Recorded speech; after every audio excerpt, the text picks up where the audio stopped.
नमस्कार. मी प्राध्यापक कुलदीप साळोखे, कारभारवाडी. मला वाटतंय माझे मित्र एक आहेत राहुल खाडे म्हणून सांगरोळचे.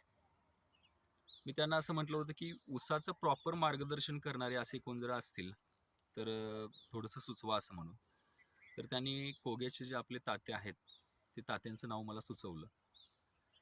पण मी म्हटलं, की त्यांनी जिथं-जिथं ट्रीटमेंट दिलेलं आहे, ते पहिल्यांदा मी पाहतो आणि त्याच्यानंतर मग मी निर्णय घेतो, की तात्यांना आपल्याकडे बोलवायचं, काय करायचं. मी 1-2 प्लॉट बघितले आणि त्याच्यानंतर तात्यांना इकडे बोलवलं.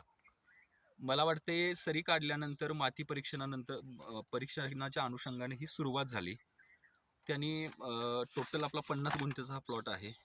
त्या प्लॉटमध्ये त्यांनी 3 ते 4 ठिकाणी माती परीक्षण केलं आणि याच्यामध्ये काय घटक आहेत आणि काय घटक याला आपल्याला आणखी वापरावे लागतील. हं. याचं एक ते आपण त्याला काय म्हणू की रिझल्ट काढला आणि त्याच्यानंतर मग मला वाटतं 14 डिसेंबर दिवशी आम्ही ही फर्टिलायझर बियाणं वापरलं, रोपं वापरली आणि त्याच्यानंतर तात्यांचं ट्रीटमेंट चालू झालं. सगळ्यात पहिल्यांदा त्यांनी काय सांगितलं, आमची पारंपरिक पद्धत काय होती, की सरीतून मधनं काय करायचं रोपं लावायची. पण तात्यांनी सांगितलं, की रोपच सरीत मध्ये न लावता एका बाजूला कुठल्याही कडेला तुम्ही लावा. त्याला फुटवा वगैरे चांगला येईल. पण पहिल्यांदा ती मानसिकता होत नव्हती, की आपण इतकी वर्ष ते असं मध्ये लावतोय. आता हे सांगतात, पण लावायचं, काय करायचं?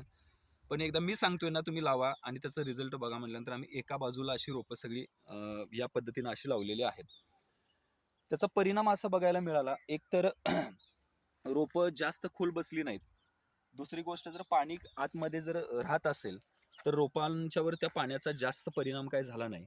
आणि सगळ्यात महत्त्वाची गोष्ट म्हणजे मी शेती करत असल्यापासून किंवा वडील शेती करत असल्यापासून आज मी पाहतोय, की फुटव्यांची जी संख्या आहे, की कमी कालावधीमध्ये, कमी खर्चामध्ये जास्त फुटव्यांची संख्या मी ह्यावेळेस ह्यांच्या मार्गदर्शनाखाली तात्यांच्या पाहतो आहे. आता या लावणीला आम्ही 2 आळवण्या केल्या आणि 1 लागवडीचा ढोस टाकला याला. 2 आळवण्या आणि 1 लागवडीचा ढोस. ह्याच्यापेक्षा जास्त आम्ही काय याला खर्च केलेला नाही. आणि तात्यांनी सांगितलं, की जास्त खर्च करून आपल्याला काही करायचं नाही. कमी खर्चामध्ये चांगल्या पद्धतीचं पीक कसं येईल ते बघायचं आणि आता जर बघितलं, तर प्रत्येक ऊसाला, प्रत्येक रोपाला 25 फुटवे आहेत. प्रत्येक रोपाला 25-25 असे फुटवे आहेत. अजून ह्याच्यावर कुठल्याही प्रकारची वरून फवारणी घेतलेली नाही. 2 आळवण्या आणि 1च फक्त लागवडीचा ढोस त्याला टाकलेला आहे. पण आता शेतामध्ये आलं ना, की एवढं समाधान वाटतंय, की फार समाधान वाटतंय, की आणखीन काहीतरी याला आपल्याला करायला पाहिजे. मग तात्यांना मी सातत्याने सांगतो, की "तात्या तुम्ही सांगा आणखीन काय करायचं?" माझी तयारी आहे ती करण्याची. पण एक समाधान ज्याला म्हणतोय आपण शेतामध्ये आल्यानंतर, ते समाधान या ठिकाणी आपल्याला पाहायला मिळतं आहे. आंतरपीक बीट घेतलं ना तुम्ही? आंतरपीक बीट घेतलंय आणि बीटाला सुद्धा चांगल्या पद्धतीचा जोर आहे. एका बाजूनं असं बीट लावलेलं आहे. हे पण तात्यांना विचारूनच लावलं, की एका बाजूला बीट लावू का? आणि आज बीटाचं जर बघितलं तर बीटाची म्हणजे साईज पण त्याची चांगली साईज झाली. सुद्धा फार चांगली फार आहे. चांगली झाली. फार सुंदर साईज हो, आहे. हो. आता हे थोडे इकडे छोटे आहेत. इथं जर बघायला गेलं तर एक दाखवतो. हां. हे मध्यम साईजचं आहे अजून.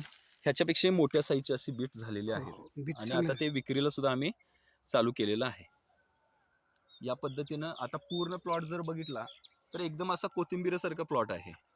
त्याला काळोखी एवढी सुंदर आहे, की मला वाटते आता लागवड टाकून किमान 8, 10, 12, 15 दिवस 15 झाले दिवस असतील. होऊन गेले. 15 दिवस झाले असतील.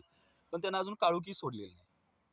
अत्यंतिक सुंदर प्रकारचा आणि समाधानपूर्वक असा प्लॉट आहे. नमस्ते.